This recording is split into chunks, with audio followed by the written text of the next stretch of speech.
So I was talking with a client of mine, Shelby Harvey, shout out to her, a couple days ago, and she said, I wish people talked about how much effort it takes to regulate every day.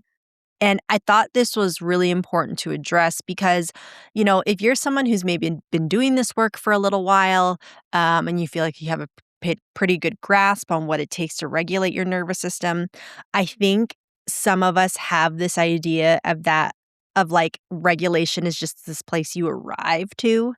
And the reality is first of all, when you've been living in a dysregulated state for decades, which I'm gonna be honest, most of us have, um, it's not that simple doing months of this, even years of this, because you're fighting decades of being one way and holding tension and in your body a certain way and being on high alert and in survival mode a certain way for decades. So a month of this, even a couple of years of this, isn't going to be enough to just kind of send you into regulated autopilot.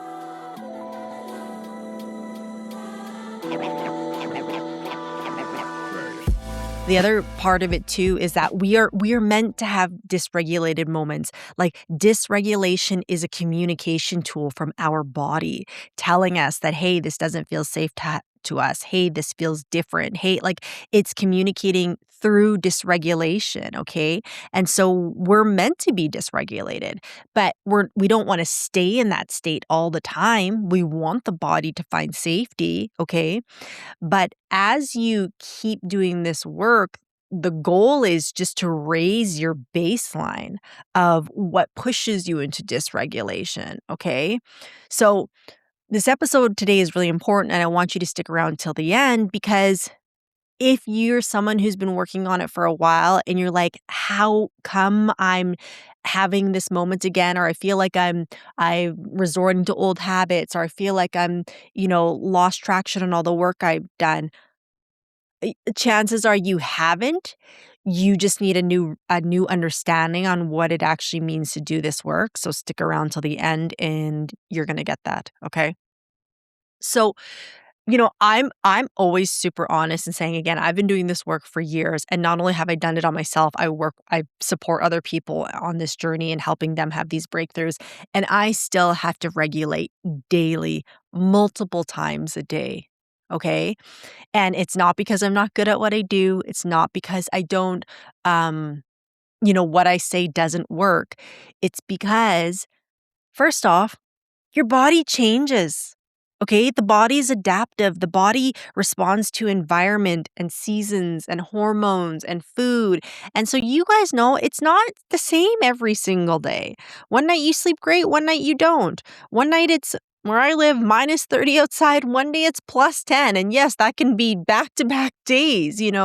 Um, one day you have these beautiful whole foods and the next day you got kids and soccer and so the meals are maybe a little bit quicker and not as nutrient dense. Like that's just the reality of life. Maybe one day you see these terrible things on the news, or I don't watch the news, but like on your feed, and then it sits with you. Like it's just no day is the same. So your body has to adapt to whatever stressors and triggers you took on that day. Okay. And so like, yes, the goal of the nervous system is to be able to assess and adapt those things autonomically, which means automatically, hopefully, but sometimes it needs extra support. And I think that's where the challenge sometimes therein lies is we think it should just be automatic. Right? Like, oh, my body should just know how to process the stress. Well, newsflash, we live in a world right now where we're inundated with stress and our operating system of nervous system can't keep up. It just can't, you know what I mean? Like, w when we used to live in tribes and nature, the real threats we had were, like, a bear chasing us or environmental things or again, some type of wild animal. Beyond that we lived in nature, we ate whole foods. We weren't worrying about jobs or promotions or this car or this person or this politician. We weren't worrying about any of these things. So we didn't have as much stress that not as much stress was inundating our body. Okay. Where now it's like the wild, wild west out there. You're getting hit with, as soon as you open your phone, you're being hit with stress. Okay. It's just instead of a bear, it's an email from your boss. Instead of a tornado, it's seeing an image of some awful war that's happening overseas or some cartel violence. I don't know. That's what's happening right now in Mexico. Like just all kinds of crazy shit. Right. So, knowing that our body is dealing with that much stress, guess what? We have to take it back into our hands to regulate. And that means more conscious effort around these things. It's unfortunately not automatic, just where we are in life right now. Okay. So, knowing that I have to actively regulate multiple times a day, instead of judging myself for like, oh, Minty, you should be able to handle this. I have to just listen to what my body's telling me. And don't get me wrong, my mind will still do that to me. Okay. I told a story a couple weeks ago on my Instagram about how when we got back from Vietnam, it was like kind of like my first day of getting back into doing my daily, business building activities. And one of those things is being on LinkedIn every morning. And I got on there and I started doing my normal thing, and my nervous system just switched. I started to become hyper fixated on my posts and like how it was performing. I was over analyzing people's messages and comments. My chest was getting tight. My stomach was getting tight. I was like nibbling on a little bit of breakfast at the same time, and I couldn't digest it. And so I could feel my body going to dysregulation. But my mind was going, what's the big deal? It's just LinkedIn. You've been here before. Just keep pushing through and keep pushing through. So I tried. And then after about 10 minutes, I was like, fuck this. I need to go outside. I need to go walk around the yard. And it was cold out, but the cold can be regulating too, right? But what was wild to me in that moment is how my brain was trying to get me to ignore my body actively. And I was talking to my clients this week about how your brain will do that. I'm like, it's good to give that voice a name. My nattering voice is Sheila. I don't know why it's Sheila, and no offense to the Sheilas out there, but that's her name. Okay, so Sheila was getting a little animated and a little loud, and she was just trying to keep me doing the same old things that I've always done, right? Which is, it's not a big deal. Keep working, keep pushing through. When my body clearly was having a hard time. Okay. And so then I got up and I walked outside and I just shut my computer for a little bit and I got back to a balanced state. And then guess what? I could continue with my day. And in hindsight, do I really know why I got dysregulated? I mean, a little bit because I just had a month off. Probably was putting a little bit of pressure on myself to get back into the swing of things because I just had a month off when we were traveling. So self-inflicted, honestly, that is not neither here or there. It doesn't matter why I got dysregulated. The point is my body was telling me it needed help and I had to listen to it. Okay, if you're an executive who's craving more clarity, happiness, and a sense of real inner peace in your day-to-day, make sure you hit follow so you never miss an episode. This show is here to help you lead, succeed, and actually feel good while doing it. And if something resonates today, give it a like and share it with someone else who could use a little bit more calm in their life too. Even after all these years and all the tools I have and all the work I've done, it still happens. The point of doing this work is not so that your body never gets triggered or dysregulated. It's so that you can be so good at reading those signs that when you do get dysregulated, that window is a lot smaller, right? In the past, I would have ignored that. I would have worked the whole day through that. So then that means what? I would have been dysregulated all day. I probably wouldn't have ate lunch because I couldn't digest my food. Then I'd bring that fight or flight energy home. Then I'd have a shitty sleep because, again, I never actually got myself back into regulation. I'd have a shitty sleep. I'd wake up full of dread. I'd wake up full of anxiety. And then I'd start my day all over again in that same energy. And I would live in that space day after day, week after week, month after month, year after year, right? This time it took me 10 minutes. Think about how much time, energy that saved me. Think about how much that saved my relationships because I wasn't as reactive. Think about how much better I was able to show up for my clients and my business and my team. Like think about just that skill set of being able to listen to my body. Think about how much that changed the next day, days, months, years, whatever. The point is you want to get good at listening to that body and then be able to support it accordingly. And yes, this takes energy. Okay, that's the other thing. I know this all comes back to capacity and support, and the whole goal is kind of like from feeling like everything is overwhelming and taking so much energy, and the goal is to kind of get back to a place where it doesn't feel like you're efforting so much. But the reality is at the beginning, this is gonna take energy. I don't wanna pretend like it's not, like it's gonna be a walk in the park. But you know what else takes energy? Overthinking, losing your shit on people, rewriting your work and over preparing for presentations and all this stuff 5 times, rereading your work 10 times, rereading that email 20 times, like all of that takes energy too. But what is it perpetuating? Right? So if it's 10 minutes of reading over the same email over and over, or 10 minutes of peeling yourself away from your desk to go get some fresh air and move your body, what do you want to choose? Right? And then the beauty in that is when you choose the regulation, you naturally become more productive and efficient for the other stuff.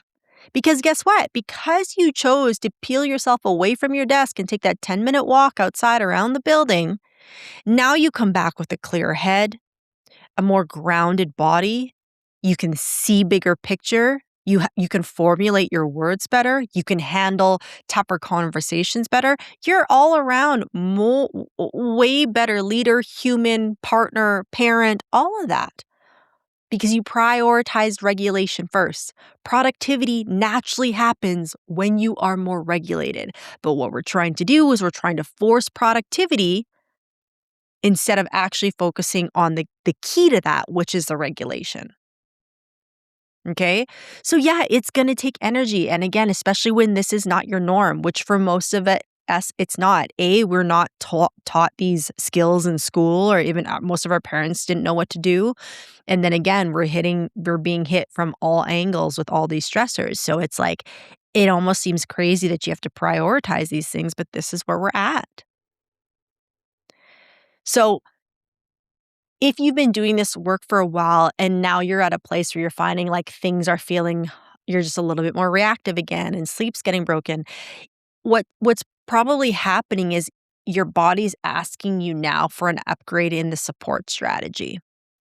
And that doesn't mean you failed. That doesn't mean you're a failure or you're broken or you don't know what you're doing. It just means the body needs a different support strategy now. It might need a little bit more. One of the biggest struggles for high achievers is they can't tell whether they're burnt out or just overly tired. That's why I created the High Performer Stress Assessment, which will assess exactly what your mind and body are struggling with and what you need to start feeling more balanced, grounded, and happy ASAP. It only takes 2 minutes to complete, and you can find the link in the show notes below. Right?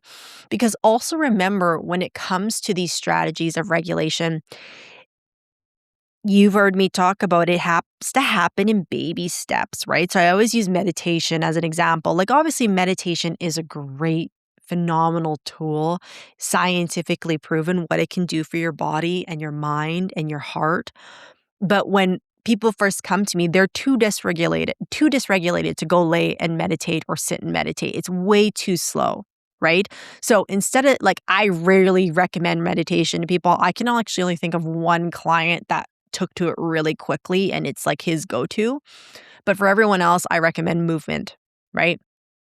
Simplest things are just getting up and walking, but then we go into stretching, then we go into somatic exercises, right? We have to keep the body moving, but just peeled away from the triggers, peeled away from the screen, peeled away from the desk so that it can come back to itself through movement, right? Dancing, all that kind of stuff.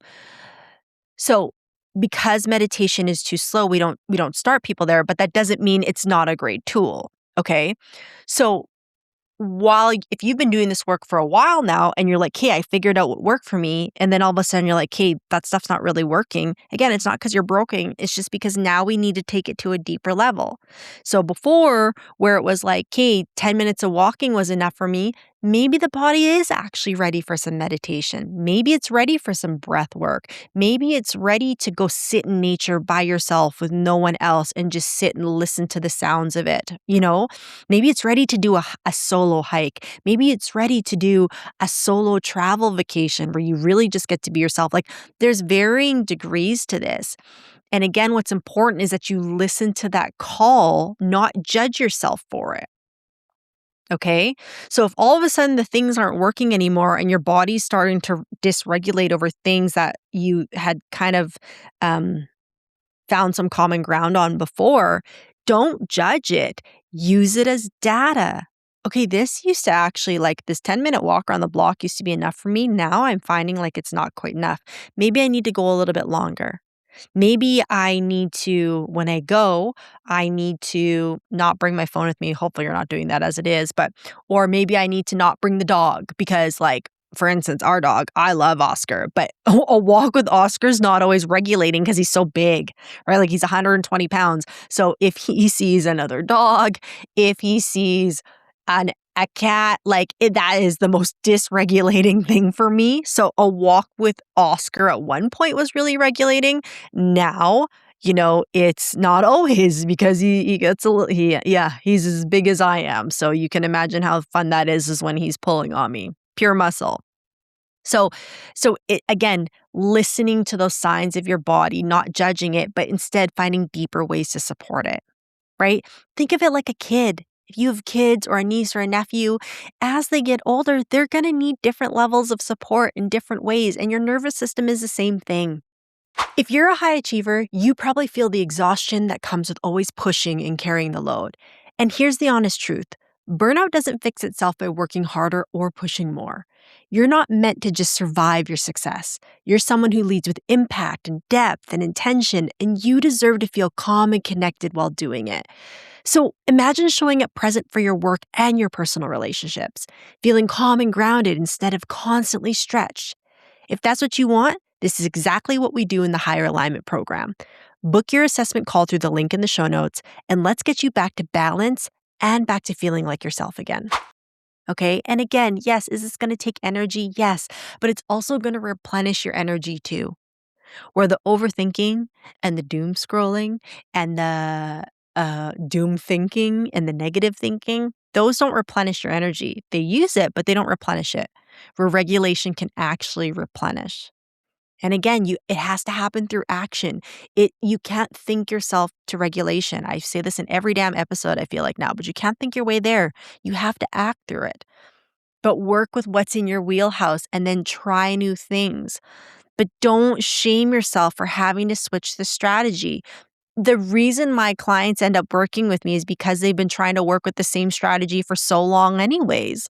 Right? What worked in your 20s for most of us, we had all the gas and the energy in the world. You could survive off of 4 hours sleep. You could go at one night and wake up and go to work the next day and power through. Like, obviously that doesn't work in your 30s and that doesn't work in your 40s. And so most of my clients are 30 plus coming to me and they're realizing that strategy didn't work anymore. So they need to pivot, but they don't quite know how to pivot because the body doesn't want to let go of that old strategy. Well, it's the same thing with the nervous system. You have to adapt, but you adapt by listening to the signals of your body, right? The challenge is that, I always talk about this phrase I heard where some seasons some seasons you're asking the questions and some seasons you're living the answers. And what happens is we do all this work and get to this new season and this new version of ourselves, but then we try and answer new questions with old answers. And it doesn't work. And we try and we try and we try and we try and we wonder why we can't do it. And then we get mad at ourselves and we judge ourselves. Yeah. New questions require new answers. And you need both to have a fulfilling life, right? But if you've been doing all this work on yourself, right? Mindset wise, emotionally, you need to expect that you are going to need new tools to support your nervous system in the process. And there's no shame in that. Actually, that's the definition of high performance is adaptability and being able to pivot and move with the times. But guess what? What makes those pivots so hard? It's your judgment. It's your self-judgment. It's your self-criticism. That's what makes it so damn hard. I'm not saying choosing new habits isn't difficult, but what really makes it tough is what we're telling ourselves in our head. Okay? So it's a short and sweet episode. If you've been doing this work for a while, listen to your body and see if it's asking you for a new support strategy. And then instead of trying to hold on to the old one, shift, adapt. And that might mean getting some outside help. That might mean having a coach or someone point out where the strategy is no longer working. It's trial and error, right? But But all you're doing by trying to keep answering these new questions with old answers is you're just burning energy. You're just wasting energy. Okay? So if things have felt like they're a lot more, if you had to effort a lot more to regulate lately, again, it's not a sign that you're failing or you're broken. It's just a sign that it's time for a new strategy.